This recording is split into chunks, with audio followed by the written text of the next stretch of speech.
आज घटस्थापनेचा दिवस आहे आणि आता महाराष्ट्रातले नागरिक असतील किंवा राजकीय पक्षांचे कार्यकर्ते असतील, सगळ्यांना प्रतीक्षा आहे शिवसेनेच्या दसरा मेळाव्याची, जी पक्षाची परंपरा आहे. काय यंदा दसरा मेळाव्याचं नियोजन आहे आणि काय संदेश शिवसैनिकांना स्थानिक स्वराज्य संस्थांच्या पार्श्वभूमीवर जाणार? बघा, दसरा मेळावा ही शिवसेनेच्या नव्हे तर महाराष्ट्राच्या आणि देशाच्या राजकीय संस्कृतीमधला एक महत्त्वाचा एक भाग अनेक वर्ष बनलेला.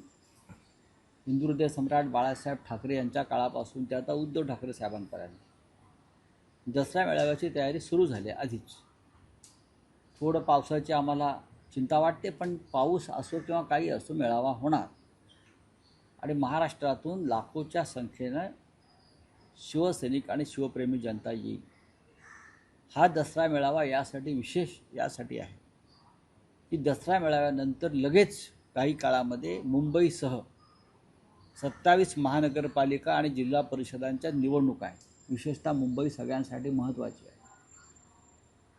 अशा पार्श्वभूमीवर शिवसेना पक्षप्रमुख उद्धव ठाकरे हे महाराष्ट्राशी, शिवसैनिकांशी काय संवाद साधतात याची सगळ्यांना उत्सुकता आहे आणि ते तशीच राहू द्या.